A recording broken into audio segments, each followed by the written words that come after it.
Hello बच्चा party, नमस्कार। आपका स्वागत है इस वीडियो में। And I totally can relate कि आप सभी के सभी बच्चे इस समय कौन सी फीलिंग से गुजर रहे होंगे। बहुत ज़्यादा टेंशन, बहुत ज़्यादा एंग्जाइटी हो रही है फॉर योर एग्जामिनेशन जो जस्ट 2 से 3 दिन बाद है। तो बेटा यहाँ पर मैं आप लोगों के लिए वीडियो लेके आया हूँ with respect to certain important examination tips जो आप लोगों को बहुत ज़्यादा मदद रहने वाली है इन योर अपकमिंग एग्जामिनेशन, अगर आप उन्हें अपने पास में फॉलो करते हैं। ठीक है ना। अगर आप ध्यान से मेरी सारी बातों को सुनेंगे तो आप देखना आपको कितना ज्यादा बेनिफिट मिलेगा इन एग्जामिनेशन टिप्स से। तो चलिए मेरे प्यारे बच्चों, स्टार्ट करते हैं जरा डिस्कशन को। तो बेटा यहां पर मैंने कुछ एग्जाम टिप्स रखे, लास्ट के लिए एक इंपॉर्टेंट चीज भी है।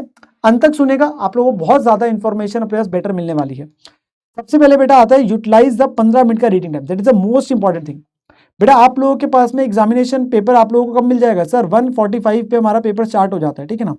कोशिश करने की एग्जामिनेशन हॉल 1:15 1:20 तक अपने पास में पहुंच जाए। ठीक है ना।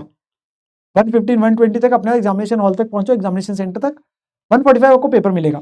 15 मिनट की रीडिंग टाइम में बेटा हमें अपने पास में देखिए ये देखना होता है कि हमें कौन से क्वेश्चन अपने पास में स्टार्ट करने। तो हमें सिलेक्ट करने हैं 2 से 3 अपने क्वेश्चन जिनसे हमने पेपर शुरू करना है, जो डिस्क्रिप्टिव वाले। देखिए मैं इसमें हमेशा बोलता हूँ जो कंपलसरी क्वेश्चन होते हैं क्वेश्चन उसे पढ़ने का नहीं फायदा होता, बिकॉज वो तो हमें करना ही है।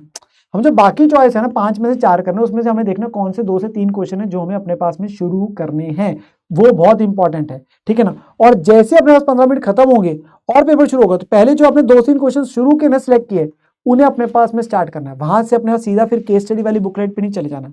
मैं आपके साथ एक स्ट्रेटेजी डिस्कस करूंगा भाई 100 मार्क्स के पेपर को लेके, तो उसमें बहुत इंपॉर्टेंट चीज आने वाली है। तो 15 मिनट की रीडिंग टाइम में सिलेक्ट करो कौन से 2 से 3 क्वेश्चन से हमें शुरू करना है, वो हमें अपने पास आइडेंटिफाई करना है। मुझे पता है आप पूरा पेपर नहीं पढ़ सकते, बट हम एटलीस्ट ये आइडेंटिफाई कर सकते हैं कौन से 2 से 3 क्वेश्चन ऐसे जो मैं अपना शुरू करूंगा। ठीक है ना। फिर read question paper very carefully, बहुत इंपॉर्टेंट चीज है बेटा हमारे लिए। अपने पास क्वेश्चन पेपर जो होता है ना उसके में क्वेश्चन की सबसे पहले रिक्वायरमेंट देखो, फिर क्वेश्चन को पढ़ो। बहुत इंपॉर्टेंट प्रोफेशनल एग्जाम है, काफी बार इंफॉर्मेशन ऐसी होती है जो लिखी हुई एक जगह पे एक लाइन पर उसका इंपॉर्टेंस होती है काफी क्वेश्चन में। कई बार ऐसे होते हैं कि 3-4 लाइनें लिखी हुई और शायद वो इंपॉर्टेंट भी ना हो, वो रिडंडेंट हो, क्योंकि एग्जामिनर चेक करना चाहता है कि आपको कॉन्सेप्ट के बारे में कितनी क्लैरिटी है। So for you each and every line given in the question is very very important. So make sure कि अपने पास क्वेश्चन पेपर को ध्यान से पढ़ना है, क्वेश्चन की रिक्वायरमेंट को ध्यान से पढ़ना है। ठीक है ना। देन बहुत इंपॉर्टेंट हमारा टारगेट होना चाहिए कि हमें 100 नंबर का पेपर अटेम्प्ट करना है। देखिए मैं ये नहीं सुनना चाहता, ना आपने अपने पास में होने देना है कि सर पेपर आता था और हम नहीं कर पाए। ना आता हो ना पेपर रह जाए एक अलग बात है यार, आता ही 60-70 नंबर का था, 70 का था, 80 का था, हम उतना करके आगे, ठीक है वो हो जाएगा। बट अगर आता था और नहीं हो पाया हमारी स्पीड की स्लो की वजह से, किसी वजह से, बेटा फिर दिक्कत है। तो हमें इंश्योर करना है हमें पूरा पेपर अटेम्प्ट करना है। तो इसके लिए मैं कुछ बातें करूंगा, आप लोगों से ध्यान से सुनना। देखिए 100 नंबर के क्वेश्चन के लिए बेटा आपको कितने मिनट मिल रहे हैं? 180 मिनट मिल रहे हैं। Yes sir. तो इफेक्टिवली मैं एक बार के लिए एलोकेट करता हूँ 10 नंबर के क्वेश्चन के लिए 18 मिनट, 5 नंबर के लिए 9 मिनट, 14 नंबर के क्वेश्चन के लिए ऑलमोस्ट 25 मिनट, और जो केस स्टडीज वाले उनके लिए 30 मार्क्स के लिए 54 मिनट्स। नाउ प्लीज समझ के रहना, रॉबर्ट्स नहीं हम लोग। ऐसा नहीं हो सकता कि हर क्वेश्चन 10 नंबर वाला 18 मिनट में जाए। ये क्वेश्चन आपका हो सकता है 20 से 22 मिनट तक जा रहा हो, ज्यादा में कंप्लीट हो रहा हो।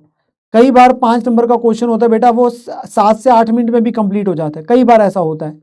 मतलब कुछ क्वेश्चन आपका समय ज्यादा लेंगे, कुछ कम लेंगे। 14 नंबर वाला क्वेश्चन मैंने देखा है कई बार के लिए बैलेंस शीट वगैरह होता है 30 मिनट तक भी चले जाता है बेटा। अमेलगमेशन टाइप क्वेश्चन है, फाइनेंशियल स्टेटमेंट का क्वेश्चन है, ठीक है ना, ज्यादा भी चले जाता है। बेटा हमारे को इसी चीज पे अपने पास में लेके चलना है। सर्टेन क्वेश्चंस विल टेक कुछ एक्स्ट्रा टाइम, 2-4-5 मिनट, कुछ क्वेश्चंस कम लेंगे वो एवरेजिंग हो जाते हैं, पहली बात। हाँ अब ये देखना है, मान लो 10 नंबर का क्वेश्चन है 18 मिनट मिले, मैं 18 मिनट के आसपास जाके अपने वॉच टाइम से देखूंगा क्या मेरा क्वेश्चन कितना हुआ है। अगर मेरा क्वेश्चन 40-50% हुआ है मैंने वहीं छोड़ देना है, मैं अगले क्वेश्चन पे चला जाऊंगा, उस पर बाद में आऊंगा कि टाइम बचेगा, उस पर नहीं बैठे रहना, इमोशनल नहीं होना। हाँ मेरा क्वेश्चन 80% 90% हो गया, मैं उसे कंप्लीट करूंगा फिर अगले पे जाऊंगा। तो वो अपने पास में हमें देखना होता है, टाइमर के साथ चलना है, वो इंश्योर करके चलना है। देन एक चीज और बताऊं, आपका थोड़ा समय ज्यादा भी लग रहा है ना, वो पता है कहां बचता है? जनरली देखा जाता है 30 नंबर की केस स्टडीज एमसीक्यूज के लिए बेटा आपको 54 मिनट्स मिल रहे हैं, विच आई पर्सनली बिलीव कि मैंने जो जनरली देखा है यहाँ पे 3 केस स्टडीज होती है, वहां पे 12 क्वेश्चन कवर होते हैं और 3 डायरेक्ट एमसीक्यू होते हैं। अब इसको करने में 15 एमसीक्यूज टोटल होते हैं बच्चे के पढ़ने में और कंप्लीट करने में, इवन ओएमआर की रीडिंग करने में, तो ओएमआर में आप भरते हैं अपने शीट में 35 to 40 मिनट्स में ये टास्क कंप्लीट हो जाता है, क्योंकि सर्टेन डायरेक्ट क्वेश्चन होते हैं, एक आधी कई बार केस स्टडी आसान होती है तो आपके पास हो जाता है, ठीक है ना। तो यहाँ पे आपके 10 से 15 मिनट बच जाते हैं, तो उसका क्वेश्चन आपको यहाँ वाले डिस्क्रिप्टिव पोर्शन मिल जाता है। सर हमें कैसे करना है, केस स्टडी कब करनी है, सबसे बड़ा बच्चे का टास्क क्या आता है, इंपॉर्टेंट मतलब क्वेरी आती है। तो मैं ये बोलता हूँ बेटा जब आपने 15 मिनट का रीडिंग टाइम किया 1:45 से लेकर 2 बजे, आपने उस समय सिलेक्ट करें मेरे कौन से 2 से 3 क्वेश्चन है जो मुझे करने, तो पहले उन क्वेश्चंस को करना है, ठीक है ना। आपने केस स्टडीज कब करनी है, जब आपके 2 से 3 डिस्क्रिप्टिव क्वेश्चन हो जाएंगे, उसके बाद इस पे आना है बुकलेट पे केस स्टडी में, और फिर जो बचे हुए 2 से 3 और रह जाएंगे उनको करना है। तो बीच में रखना है इसे ना, सबसे पहले क्यों नहीं रखना, क्योंकि आप 15 मिनट की रीडिंग टाइम में पढ़ोगे डिस्क्रिप्टिव, आपका एक फ्लो बना होता है, आप उस फ्लो को तोड़ के चले जाते हो केस स्टडी पे, तो वो 15 मिनट की रीडिंग टाइम के आपने फ्लो को तोड़ दिया एक बार, तो इसलिए तब नहीं करना। सेकेंडली, एक आपके पास आता है बेटा जो लास्ट में जाके होता है ना, बिल्कुल लास्ट में, तो होता है कि आपको टाइम कम ही मिलेगा।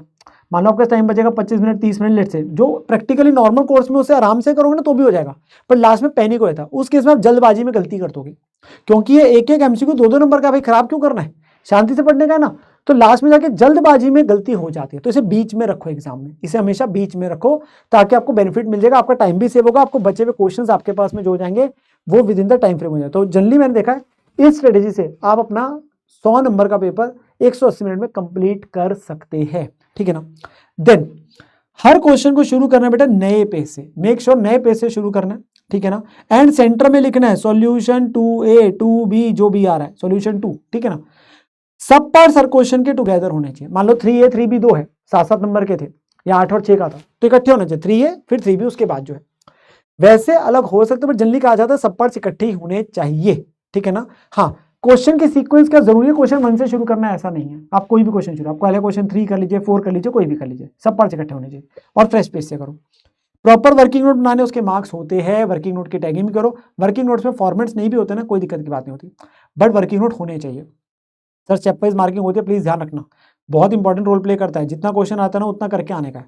Ignore other student reaction in the exam hall, बाकी बच्चों के रिएक्शन, सर फटाफट से शीट मांग ली किसी ने आधे घंटे में, तुम घबरा के पता नहीं ऐसे क्या लिख रहा है वो, सर हम तो रह जाएंगे वो हो जाएगा, ऐसा कुछ नहीं होता भाई, तुम्हें क्या पता उसकी आधी शीट खाली है। कई बार औरों के रिएक्शन देखने को मिलता है, वो कहता है ओ शीट पेपर बड़ा टफ सा लग रहा है, आवाजें सुनने को मिल जाते पेपर में, भाई किसी की रिएक्शन को आपने ध्यान नहीं देना, अपने पेपर पे ध्यान लगाने का है, बस ये याद रखना। तुम्हें अपने पास तुम्हारी जंग है, तुम्हें लड़नी है 3 घंटे की, तुम्हें बैठ के आना, तुम्हें अपना बेस्ट देके आना है, किसी और बच्चे के रिएक्शन पे अपने पास में कुछ भी तुमने एक्ट नहीं करना, ठीक है।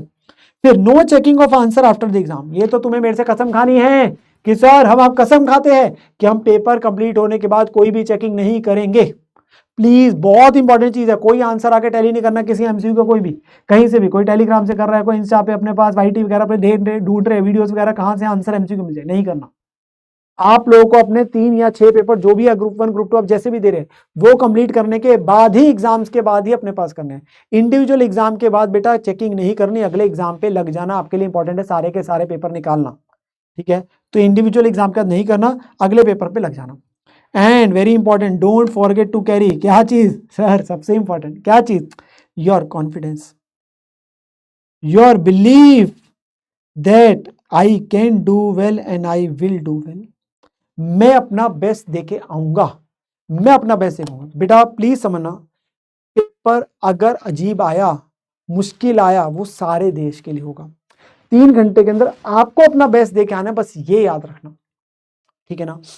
अब आप लोगों ने इतने समय से इतनी मेहनत करी, कि हम लास्ट में जाके अपनी मेहनत खराब कर देंगे, नहीं ना, हम अपने पास जो बचे हुए 2-4 दिन है ना उसके अंदर अपना बेस्ट देंगे, पेपर हॉल के अंदर अपना बेस्ट देखेंगे उस 3 घंटे के अंदर, वही तो एग्जीक्यूशन का टाइम है यार, वही तो एग्जीक्यूशन का टाइम है ना। तो प्लीज अपने पास में उस 3 घंटे को लड़के आना है। कई बार ऐसा देखने को मिलेगा, पहला क्वेश्चन देखा नहीं आता, दूसरा देखा वो भी याद आता है, घबरा जाते हैं, टेंशन सर पता नहीं क्या हो गया, कोई दिक्कत की बात नहीं, पेपर में ऐसे क्वेश्चन मिलेंगे ही मिलेंगे जो आते होंगे, कुछ हो सकता है नहीं आते होंगे, उन पे नहीं ध्यान देना, ध्यान किस पे देना, जो आते हैं, नंबर बटोरने भाई, जो आते हैं उन्हें करके आना है, हम अपने पास भी हो जाएंगे, एग्जामिशन भी आ जाएगी, ठीक है ना।